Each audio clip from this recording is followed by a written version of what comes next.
Audio book वाङ्मय 53 धर्म तत्व का दर्शन और मर्म चैप्टर 1 पार्ट 16 धर्म श्रद्धा आवश्यक है पर विवेक के साथ। बाजार से कोई वस्तु खरीदते समय खरीदार उसे खूब उलट पुलट कर ठोक बजाकर संतुष्ट होने के बाद खरीदता है। विवाह संबंध स्थिर किए जाते समय लड़के के माता पिता लड़की का कुल गोत्र देखने से लगातार उसका रंग रूप गृह प्रबंध कौशल शिक्षा दीक्षा और आधुनिकता तक को देखते हैं। लड़की के माता पिता भी लड़के के गुण खानदान व योग्यता को आंके बिना नहीं रहते। जीवन के हर व्यवहार में किसी वस्तु को उसके गुणों के आधार पर ही स्वीकार किया जाता है। पहले उसकी परीक्षा ली जाती है। सामान्य जीवन व्यवहार के क्षेत्र में भी जब किसी व्यक्ति वस्तु या संबंधों को स्वीकार करने के लिए उसके गुणों को देख परख कर देखा जाता है, किंतु देखने में यह आता है कि जीवन को सफल व सार्थक बनाने वाले पथ धर्म को अधिकांश व्यक्ति यों ही अपना लिया करते हैं। उसको वे प्रायः किसी कसौटी पर नहीं कसते, उसकी परीक्षा नहीं लेते, उसके गुणों की ओर ध्यान नहीं देते। निर्जीव परंपरा की चिन्ह पूजा की तरह धर्म श्रद्धा का भी उपयोग हो रहा है। यदि उसे देखने परखने का प्रयास किया जाता रहे तो उसके उपयोगी तत्वों को पुनर्जीवित और अनुपयोगी बाह्याचारों का परित्याग परिष्कार भी संभव हो सके। आज धर्म श्रद्धा धर्मजीवियों और धर्म व्यवसायियों द्वारा लूटी भर जा रही है।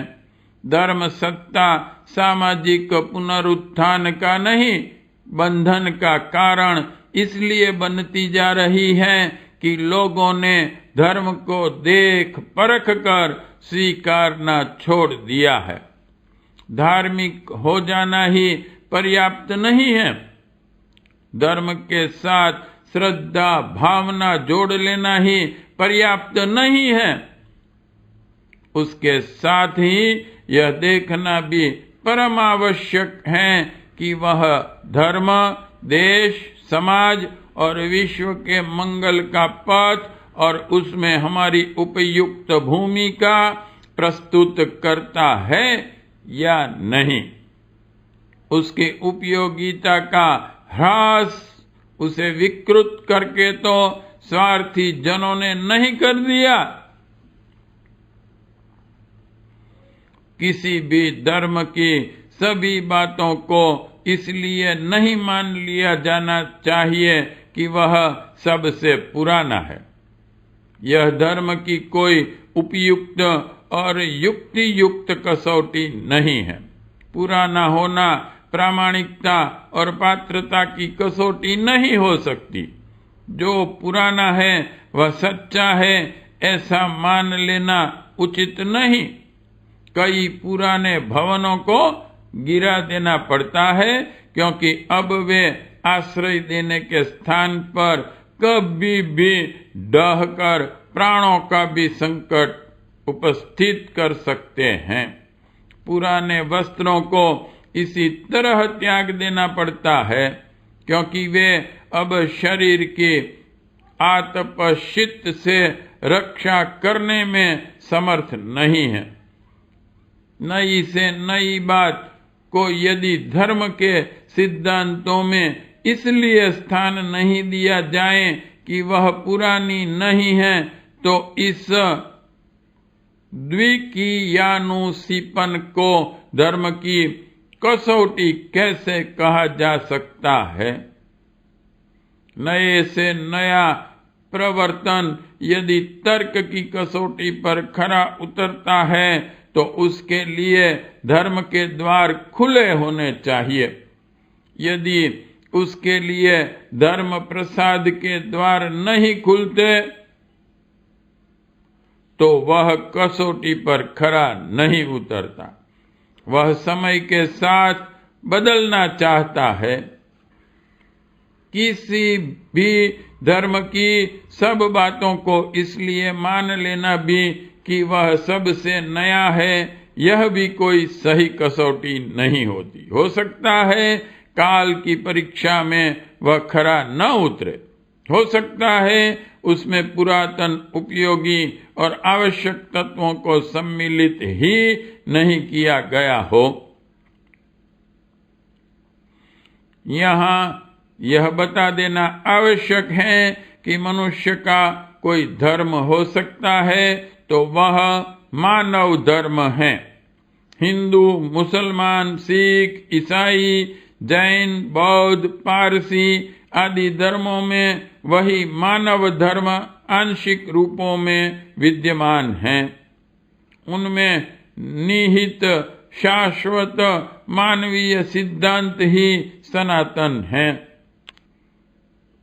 उनके स्वरूप का भी पूर्ण चिंतन नहीं हो सकता। वह तो समय के साथ परिवर्तन की अपेक्षा करता है। धर्म की कसौटी की उपरोक्त दो बातें स्वामी राम तीर्थ ने बताई हैं। स्वामी जी का यह धर्म से अभिप्राय मानव धर्म ही है।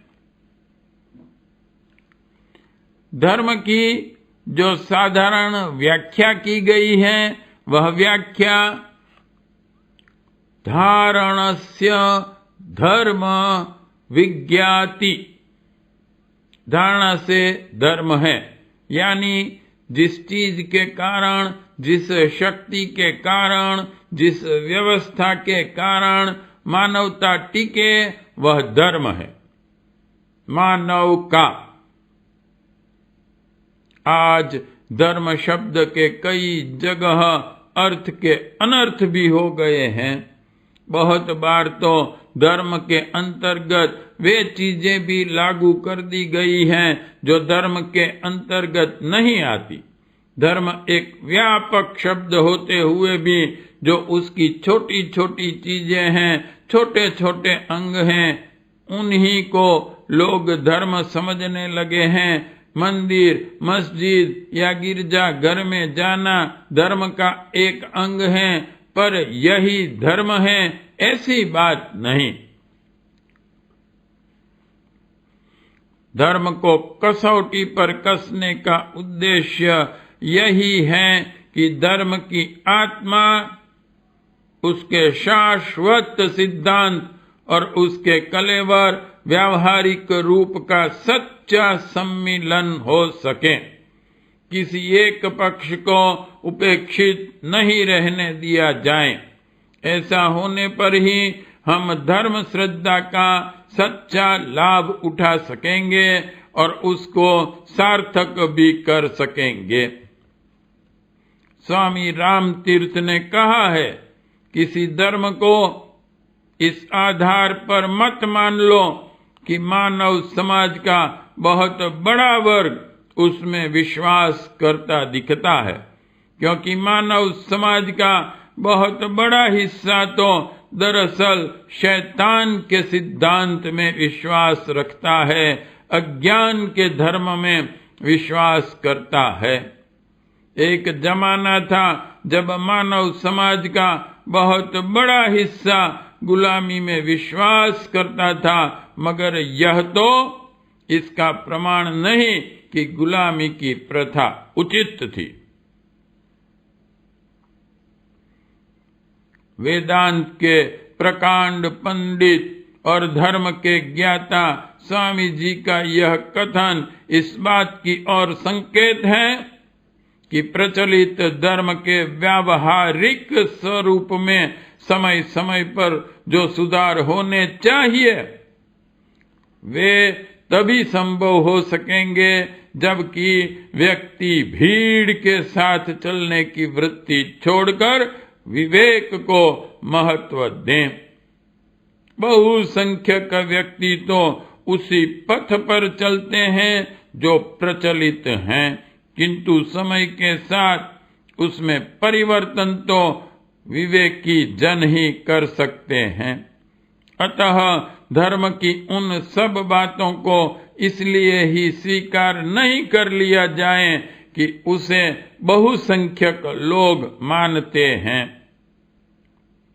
ठीक इसके विपरीत इसलिए भी नहीं मान लिया जा सकता कि थोड़े से लोग उसे मानते हैं। कई बार वे मुट्ठी भर अल्पसंख्यक जिन्होंने कोई धर्म स्वीकार कर लिया है अज्ञानग्रस्त और गुमराह आदमी होते हैं। किसी धर्म को इसलिए भी नहीं मान लिया जाए कि उसे किसी राजा या सम्राट ने चलाया है। राजा या सम्राट होने का अर्थ यह नहीं होता कि वे अध्यात्मवेता भी हैं। राजा और सम्राट आध्यात्मिक दृष्टि से कंगाल भी हो सकते हैं, जैसा कि बहुधा होते थे। उन्हें धर्म व अध्यात्म का क ख ग भी नहीं आता। किसी धर्म को किसी महान त्यागी तपस्वी ने चलाया है, इसलिए यह आवश्यक नहीं कि वह धर्म समग्र पूर्ण हो।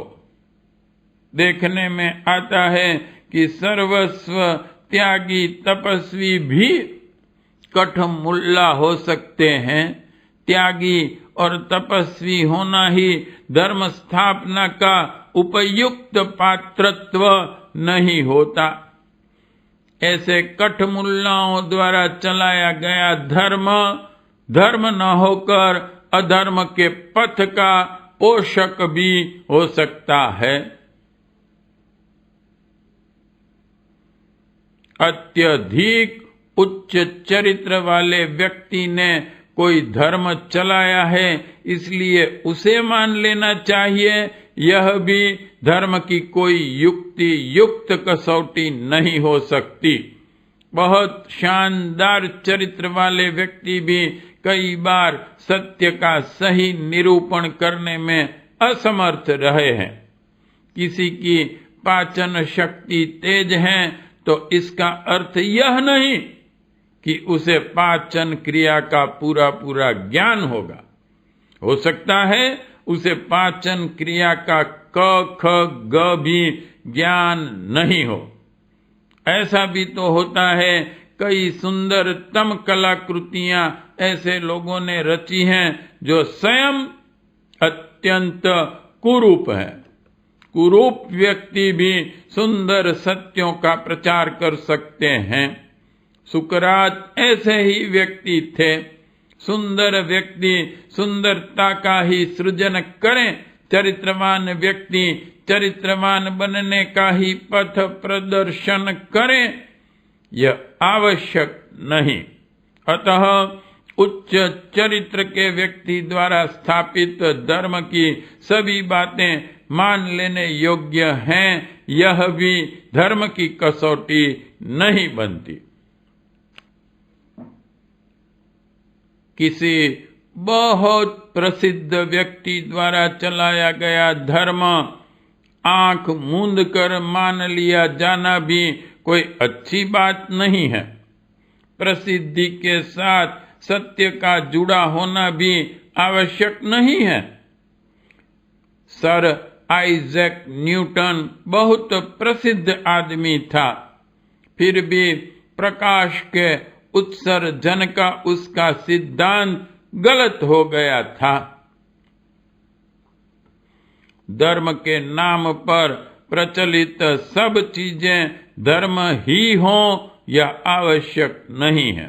हो सकता है कि धर्म के नाम पर जो कुछ प्रथा, परंपराएं, पूजा, उपासना पद्धतियां, साधनाएं व सिद्धांत प्रचलित हैं, वे धर्म से दूर का भी रिश्ता न रखती हों, पर वे प्रचलन में आ गई हैं, इसलिए धर्म बन गई हैं। ऐसी स्थिति में तो धर्म की कोई उपयोगिता ही नहीं रह जाएगी। धर्म में किसी भी चीज को उसकी विशेषता के आधार पर, गुण के आधार पर, उपयोगिता के आधार पर ही स्वीकार किया जाना चाहिए। स्वयं उसकी परीक्षा करके देखनी चाहिए, ठोक बजाकर देखा जाना चाहिए, तब कहीं उसे स्वीकार किया जाना चाहिए। स्व विवेक की कसौटी पर कसे बिना यह मानकर कि इसे मानव समाज का बहुत बड़ा हिस्सा मानता है, इसे किसी त्यागी तपस्वी ने चलाया है, यह बहुत लंबे काल से प्रचलित है, अथवा किसी प्रसिद्ध आदमी ने चलाया है। धर्म की किसी बात को मान लेना अंधेरे में लाठी चलाने जैसा ही काम है। इसमें न व्यक्ति का हित है न समाज का। धर्म के नाम पर आजकल कुछ ऐसी ही बातों पर विशेष बल दिया जा रहा है, उन्हें माना जा रहा है जो धर्म का अंग होते हुए भी समग्र घड़ी नहीं है। केवल उन्हें ही धर्म मानकर चला जाता रहे तो उससे कुछ अधिकांश लाभ होने वाला नहीं है। सामान्य जीवन व्यवहार में बरती जाने वाली सावधानी धर्म के संबंध में भी रखी जानी आवश्यक है। धर्म श्रद्धा होनी चाहिए, पर उसके साथ विवेक भी जुड़ा रहना चाहिए। उसकी सभी बातों को कसौटी पर कसकर ही स्वीकार करना चाहिए। यदि ऐसा होता रहा तो धर्म का हम पूरा पूरा लाभ उठा सकेंगे। समाज में स्वर्ग का सा वातावरण तभी उपजेगा। पाठ 16 समाप्त।